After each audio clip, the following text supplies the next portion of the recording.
बिस्मिल्लाहिर्रहमानिर्रहीम। अस्सलाम वालेकुम स्टूडेंट्स, क्या हाल है? आप लोग ठीक होंगे। कल का लेक्चर आप लोगों ने देखा है, आपको समझ आ गई है। अगर कुछ चीज़ नहीं समझ में आई तो आप मुझसे पूछ सकते हैं। आज हम हमारा नया लेक्चर स्टार्ट करते हैं। नया लेक्चर हमारा है मुसलमानों की आमद के वक्त बरसगीर की तालीमी हालत क्या थी। मुख्तसर नोट लिखे। बरसगीर में मुसलमानों की आमद के वक्त बरसगीर का ये खित्ता अर्ज़ जहालत, तालीमी पसमानदगी, मनफी इक़्तिदार की तारीकी में डूबा हुआ था। हिंदू मुआशरा ऊंच नीच और ज़ात पात की तकसीम में घिरा हुआ था। ये लोग बुतों की पूजा के साथ साथ सूरज, चाँद, सितारों और मुख्तलिफ जानवरों की पूजा भी करते थे। माशरे की तबक़ियाती तकसीम के बायस मनफी इक़्तिदार पूरे माशरे में फैल चुकी थी। अलगर्ज़ मुसलमानों की आमद के वक्त हिंदुस्तानी माशरा इखलाकी और तालीमी लिहाज से ज़वाल का शिकार था। ज़ैल में हम ये देखते हैं कि अहद मुस्लिम से कबल बरसगीर की तालीमी हालत क्या थी। सबसे पहले उसमें आ जाता है तालीमी इजारादारी। हिंदू मज़हब के मुताबिक ब्राह्मण या ब्रह्मा के सर से पैदा हुए थे, इसलिए ये सबसे ऊंची ज़ात के लोग थे। इनको माशरे में बुलंद मुकाम हासिल था। अपनी इस बलातर हैसियत की बुनियाद पर ब्राह्मणों को तालीम पर मुकम्मल इजारादारी हासिल थी। इसके अलावा किसी को तालीम और तरबियत हासिल करने का कोई हक हासिल नहीं था। यानी कि इनका जो ब्राह्मण तबका था वही सिर्फ तालीम और तरबियत हासिल कर सकता था। इसके अलावा कोई भी और तालीम और तरबियत हासिल नहीं कर सकता था। नंबर 2 पे है हसूल तालीम पर पाबंदी। हसूल तालीम पर पाबंदी। उस वक्त के हिंदुस्तानी माशरे में कश्तरी और देशों को जो है महदूद तालीम की इजाज़त थी, जबकि शूद्रों को तो उनकी कमतर माशी हैसियत के बायस तालीम हासिल करने पर मुकम्मल पाबंदी थी। यहाँ तक कि उन्हें ऊंची ज़ात के लोगों के साथ मंदिरों पर जाने की भी इजाज़त ना थी। हिंदू मत की तालीम के मुताबिक ब्राह्मणों का कहना था कि कोई मुकद्दस मंत्र या भजन शूद्र के कान में पड़ जाए तो उनके कानों में सीसा पिघलाकर डाल दिया जाए। यानी यहाँ तक उनके लिए वो गुनाह या जुर्म बन जाता था कि अगर उनके कानों में अगर ब्राह्मण का पढ़ा हुआ कोई मंत्र या भजन पड़ जाए। ये लोग इतने कम तासुब तंग नज़र हैं, जितने ही आपको मीडिया पे, फिल्मों पे, इंडस्ट्री पे, ड्रामों में ये नज़र आते हैं कि बड़े खुश अखलाक हैं, बड़े अच्छे हैं, बड़े वो हैं, लेकिन ये अंदर से ऐसे नहीं है। इनके दूर के ढोल सुनाने होते हैं, इनका ज़ाहिर कुछ है और इनका बातन कुछ है। ये बहुत तंग नज़र कौम है। नंबर 3 पे बाकायदा निज़ाम तालीम की अदम मौजूदगी। बरसगीर में मुसलमानों की आमद के वक्त तालीम का कोई बाकायदा निज़ाम मौजूद ना था। हिंदू राजाओं के अहद में भी अवाम की तालीम और तदरीस का कोई तसव्वुर मौजूद नहीं था।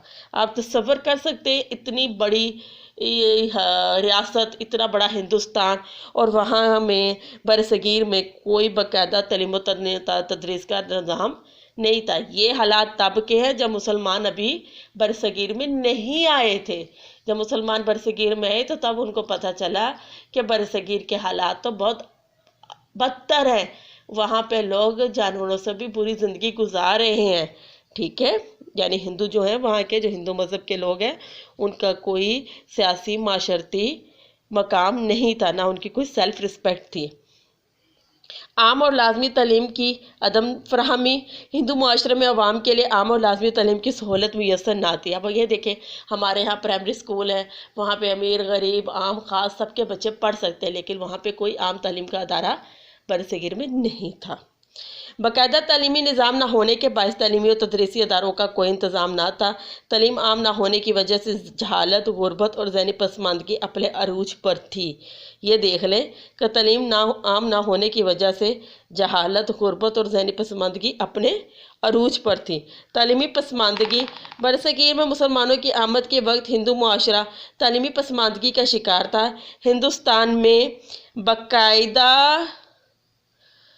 जो तालीमी अदारे ना होने के सबब आवाम को तालीम हासिल करने के मौके दस्तयाब ना थे। मंदिरों में ब्राह्मणों को जो मजहबी और दुनियावी तालीम दी जाती थी वो भी जदीद असरी तकाज़ों से अमहंग ना थी। तालीमी मौक़े और तालीमी सहूलियात की अदम फरहमी के बायस आवाम तालीमी लिहाज से इंतहाई पसमानदा थे। गैर यकसा तालीमी मौक़े। हिंदू माशरे में ज़ात पात की तकसीम के निज़ाम के बायस आम लोगों को तालीम हासिल करने के यकसा मौक़े हासिल ना थे। माशरे का हर तबका अपनी मर्ज़ी और पसंद के मुताबिक तालीम और तरबियत और इल्म हुनर हासिल नहीं कर सकता था। हिंदू मत की मजहबी तालीम जो है वो माशरे का सिर्फ एक ख़ास तबका हासिल कर सकता था, और यह हिंदू के तासुब व तंग नज़री होने की अक्कासी करता है।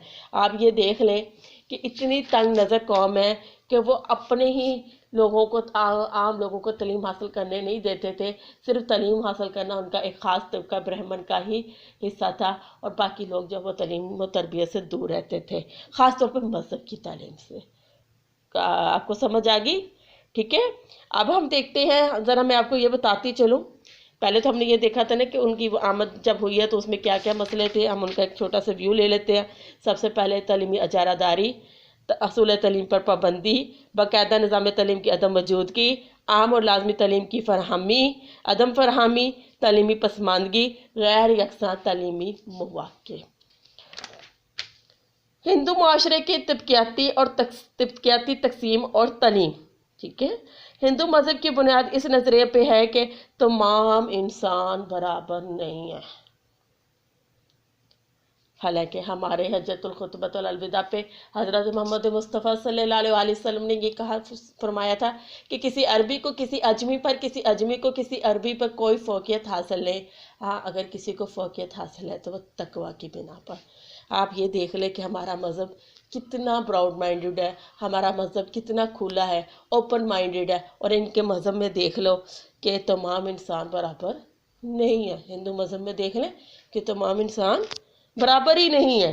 اس طرح اس مذہب نے انسانی مساوات کے نظریے کی نفی کی ہے. اور ہندو مذہب نے معاشرے کو 4 طبقات پر تقسیم کیا ہے. اس نقطۂ نظر سے معاشرے میں کوئی معزز ہے یا کوئی ذلیل اور رسوا ہے، اس سے پورا ہندو معاشرہ طبقیاتی کشمکش میں مبتلا ہو گیا ہے. ہندو مت کی اس معاشرتی تفریق نے غیر فطری اور غیر انسانی اقتدار کو جنم دیا. برصغیر میں مسلمانوں کی آمد کے وقت پورا معاشرہ 4 بڑی ذاتوں میں تقسیم ہوا تھا. نمبر 1 برہمن، نمبر 2 کشتری، نمبر 3 ویش، نمبر 4 شودر. برہمن طبقہ جو تھا، ان کا کہنا ہے کہ جو ہے نا ان کا دیوتا، یہ دیوتا کے سر سے پیدا ہوتے تھے، اس لیے یہ سب سے اونچی ذات والے لوگ تصور کیے جاتے تھے. سوچئے، امیجن کیجئے کہ ان کی سوچ دیکھ لیں. معاشرے میں ان کا اعلیٰ مقام حاصل تھا. برہمنوں کو مذہب اجارہ داری حاصل تھی.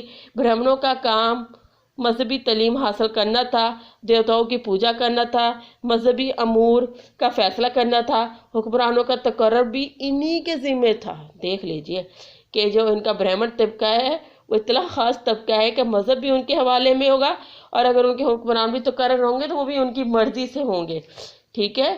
کوئی بھی بادشاہ ان کی تائید اور حمایت کے بغیر کاروبار حکومت چلانے کا اہل نہ تھا. تعلیم حاصل کرنا صرف برہمنوں کا حق تھا. نمبر 2 پہ کشتری. ہندو مذہب کے مطابق کشتری برہمنا دیوتا کے بازوؤں سے پیدا ہوئے ہیں. یعنی ان کا خیال ہے کہ جو برہمن طبقہ ہے وہ سر سے پیدا ہوا ہے دیوتا کے، اور کشتری جو ہے وہ دیوتا کے بازوؤں سے پیدا ہوئے ہیں. اس لیے ان لوگوں کا کام مذہب اور ملک کی حفاظت کرنا ہے. اور کشتری لوگوں کو طاقت کی علامت سمجھا جاتا تھا. یہ جنگی امور کے ذمہ دار ہوتے تھے. پورا ہندو معاشرہ ان کو اپنا محافظ سمجھتا تھا.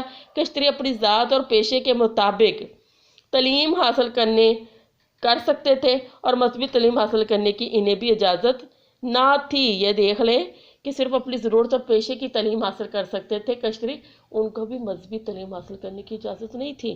لیکن ہم لوگ دیکھیں، ہمیں ہر ایک کو کہا گیا کہ قرآن پاک پڑھیں، علم حاصل کرنا ہر مسلمان مرد عورت پر فرض ہے. جگہ جگہ یہ فرمان ہے کہ علم حاصل کرے، کہ چاہے آپ کو چین ہی کیوں نہیں جانا پڑے، ماں کی گود سے لے کے قبر تک علم حاصل کرو. یعنی ہمارے مذہب میں کہیں بھی یہ چیز نہیں ہے کہ یہ صرف ہماری خاص ایک عمرہ کو یا خاص علماء کو صرف تعلیم حاصل کرنا چاہیے، ہمیں تو تعلیم ہی نہیں حاصل کرنی چاہیے. اچھا، نیکسٹ ان کا نمبر 3 پہ ہے ویش. ہندو مذہب کے مطابق ویش برہمنا دیوتا کے پیٹ سے پیدا ہوئے ہیں. ٹھیک ہے. اس لیے پیٹ کے دھندے ان کے ذمہ ہیں. ان کا کام ہے تجارت، کاروبار، زراعت اور کھیتی باڑی تھا. وہ لوگوں کی خوراک، لباس اور دیگر معاشرتی ضرورتوں کو پورا کرنے کا بندوبست کرتے تھے. معاشرے میں ان لوگوں کو بنیادی اہمیت حاصل تھی. ویشوں کو ضرورت کے مطابق محدود تعلیم حاصل کرنے کی اجازت تھی، تاہم مذہبی تعلیم حاصل کرنے کی انہیں بھی بالکل اجازت نہ تھی. ٹھیک ہے. اس کے بعد ہے نمبر 4 شودر.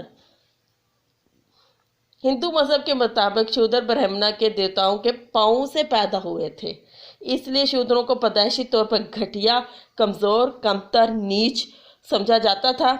ये हिंदुओं माशरे का सबसे हकीर तबका था। मुआशरे में इस तबके के लोगों को हकारत और नफरत से देखा जाता था। शूद्रों का काम दूसरों की खिदमत करना था। शूद्रों का बुनियादी काम गंदगी उठाना, गलियों सड़कों की सफाई वगैरह करना। इनको मजहबी इबादत के लिए मंदिरों में जाने की इजाज़त ना थी। इन पर मजहबी और दुनियावी तालीम की दरवाजे मुकम्मल तौर पर बांधते। हिंदू मत के मजहबी किताब वेद के मुताबिक अगर किसी शूद्र के कान में मजहबी किताब के अल्फाज पड़ जाएं तो इनके कानों में शीशा पिघलाकर डाला जाए। देखे आपने कि हिंदू माशरा कितना तंग नज़र है, कितना उनके अंदर तासुब है, कितना वो नैरो माइंडेड है कि उनके यहाँ जो मज़हब की तालीम जो है वो सिर्फ एक ख़ास तबका हासिल कर सकता है। बाकी तीनों तबकों को पता ही नहीं है कि उनके मज़हब में क्या है। उन्हें क्या पता उनके मज़हब में क्या, वो क्या पढ़ रहे, क्या कह रहे, क्या नहीं कह रहे।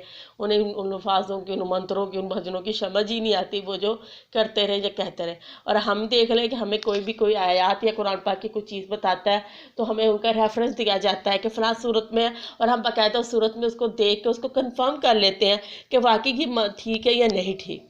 यहाँ तक देख लें तो फिर हाँ इनका लाइल्मी का अंदाज़ा आप लगा सकते हैं कि ये लोग कितने नैरो माइंडेड हैं और इनके यहाँ तालीमी निज़ाम कितना ख़राब और पेचीदा था। बरसीगर में मुसलमानों की आमद और उनका तालीमी किरदार। आप ये देखें कि जब बरसीगर में मुसलमानों की आमद हुई तो उन्होंने क्या तालीमी किरदार अदा किया। बरसीगर में मुसलमानों की बाकायदा आमद 712 में मोहम्मद बिन कासिम के सिंध पर हमले से हुई। यानी 712 में मोहम्मद बिन कासिम ने जब सिंध पे हमला किया और सिंध को फतह कर लिया तो उस सूरत में मुसलमानों जो है वो हिंदुस्तान में या बरसगीर में दाखिल हुए और इसी तरह फिर वहाँ पे बाकायदा तालीम में अपना किरदार अदा किया। मोहम्मद बिन कासिम ने मुल्तान तक का इलाका फतह करके यहाँ पर इस्लामी हुकूमत की बुनियाद रखी। ठीक है, आप इसको अच्छी तरह देख लीजिएगा, इसमें से शॉर्ट क्वेश्चन भी आ सकते हैं। मुसलमानों का तालीमी निज़ाम भी माशरती निज़ाम की तरह अखुवत और मसावत पर मबनी है। हिंदू माशरा अखुवत और मसावत पर मबनी नहीं था, लेकिन जब इस्लामी माशरे की बात आई तो इस्लामी माशरा मसावत और अखुवत पर मबनी है।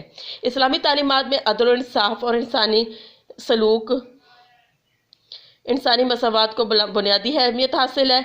इसलिए मुसलमान जहाँ भी पहुँचे मकामी आबादी की अक्सरियत मुसलमानों की इल्म, दोस्ती और इनकी आला माशरती इक़्तिदार मसलन हुस्न सलूक और आला अखलाकी और पाकीज़ा किरदार की बदौलत दायरा इस्लाम में दाखिल हो गए। जब उन्होंने देखा कि मुसलमान इतने बाअखलाक है, बाकिरदार है और इनके अंदर मसावत है और किसी किस्म का इम्तियाजी सलूक नहीं है, तो उन लोगों में सबसे ज़्यादा जो शूदर कौम थी या उनका जो शूदर का तबका था वो बहुत ज़्यादा तादाद में दायरा इस्लाम में आ गई। यानी उन्होंने आके इस्लाम कबूल कर लिया और उन्हें लगा कि उनकी भी कोई सेल्फ रिस्पेक्ट है। ठीक है, मोहम्मद बिन कासिम ने बरसगीर में मकातब और मदारिस खोलकर तालीम की इशाअत शुरू की। बाद में सुल्तान महमूद गज़नवी और इनके जानशीनों ने सलातीन दहली ने मकातब और मदारिस का जाल बिछाकर लोगों को ज़ेवर तालीम से आरास्ता करने के अहम इक़दाम किए गए। सलातीन दहली ने पहले हुक्मरान कुतुबुद्दीन ऐबक से लेकर मुगलिया ख़ानदान के आखिरी ताजदार बहादुर शाह ज़फ़र तक तमाम हुक्मरानों ने बरसगीर की इल्मी और तहजीबी तरक्की के लिए काम किया। मुसलमान हुक्मरान ख़ुद भी बड़े आलिम और फाजिल थे। वो इल्म और अदब के दिलदारा थे। वो इस्लाम के लिए हमागीर तसव्वुर तालीम से मुकम्मल तौर पर आगाह थे। उन्होंने इशाअत तालीम को मजहबी फरीज़ा गर्दानते हुए इसके फ़रोग़ में अहम किरदार अदा किया। तमाम मुसलमान हुक्मरानों ने हिंदुस्तान के तुलो अर्ज़ में जा बजा तालीमी अदारे कायम किए गए। इन तालीमी अदारों में तलबा के क़याम ताम, रिहाइश और खाने का इंतज़ाम की सहूलतें मुहैया की गई। असातिज़ा और तलबा के वज़ाइफ मुकर्रर किए गए, जिसे आजकल आप स्कॉलरशिप कहते हैं। मुमकिन हद तक इन तालीमी अदारों में तालीमी सहूलतों की फराहमी को यकीनी बनाया गया। मुसलमान हुक्मरानों के अलावा इनके उमरा और उलमा मशाइख ने भी बरसगीर में इशाअत तालीम के सिलसिले में अहम किरदार अदा किया, जिसके नतीजे में बरसगीर का यह खित्ता तहजीबी और इल्मी शहरा का गामजन हो सका और इसमें भी अमूमी तालीम के तसव्वुर ने फ़रोग़ पाया। हिंदू माशरा अपनी माशरती तंग नज़री, मजहबी तासुब को बदलने पर मजबूर हुआ। ठीक है, इस वजह से ہندوؤں میں بھی تعلیم کسی مخصوص اور اعلیٰ طبقے تک محدود نہ رہی بلکہ نچلے طبقے کے لوگوں تک بھی پھیل گئی۔ آج کے ہندوستان میں جو غیر برہمن ہندو تعلیم یافتہ ہیں وہ مسلمانوں کی ہی پرخلوص کوششوں کا نتیجہ ہے۔ مختصر یہ ہے کہ مسلمانوں نے جہالت اور تاریکی میں ڈوبے ہوئے ہندو معاشرے کو علم کی روشنی سے منور کیا اور ان کو اعلیٰ اور معاشرتی اخلاقی اقتدار سے روشناس کروایا۔ آج کا ہمارا یہ لیکچر اتنا ہی ہے۔ آئی ہوپ کہ آپ کو اچھے سے سمجھ آ چکا ہوگا۔ ہم نے اس میں بڑی ساری چیزیں دیکھی ہیں۔ آپ کو یہاں اس لیکچر کو دیکھنے کے بعد کم از کم یہ چیز ضرور سمجھ میں آ گیا کہ مسلمان جب برصغیر میں آئے تو تب وہاں کے لوگ جو ہے وہ با علم ہوئے، با کردار ہوئے، ان کے اندر مساوات آئی، ان کے اندر قوت آئی اور وہ تنگ نظری سے دور ہٹے، اور وہاں کے ہندو جو لوگ تھے ان لوگوں نے بھی تعلیم حاصل کرنا شروع کر دی۔ 712 سے لے کر آپ نے یہ دیکھا ہے نا اس میں کہ محمد بن قاسم سے لے کر بہادر شاہ ظفر تک کا جو سفر ہے اس میں تمام حکمرانوں نے تعلیم کے لیے دل کھول کے خرچ کیا، تعلیمی ادارے قائم کیے، تعلیمی مدارس قائم کیے، مکاتب قائم کیے، اور ہر طرح سے کوشش کی کہ تعلیم جو ہے ہر عام سے عام بندے کی اپروچ میں اور ہر عام سے عام بندہ اس کو حاصل کر سکے، اور ان کے لیے انہوں نے باقاعدہ طور پر کھانے کا اور رہائش کا انتظام کروایا گیا جو فری ہوتا تھا۔ اس کے علاوہ انہوں نے وظائف مقرر کیے، جیسے کہ آپ نے سٹارٹ میں دیکھا کہ ہم نے کہ جب کئی لوگوں نے وہاں پہ جو تھا ان کے لیے وظائف مقرر تھے، ان کے لیے کھانے پینے کا انتظامات فری ہوتے تھے۔ تو لہٰذا یہ المختصر کہ ہم کہہ سکتے ہیں کہ مسلمانوں نے جہالت اور تاریک میں ڈوبے ہوئے ہندو معاشرے کو علم کی روشنی سے منور کیا اور ان کو اعلیٰ اور معاشرتی اخلاقی اقتدار سے روشناس کروایا۔ آپ اس لیکچر کو اچھے سے سن لیجئے گا، اس کو لائک بھی کیجئے گا، ریویو بھی کیجئے گا اور کمنٹس بھی اپنے دیجئے گا۔ اللہ حافظ۔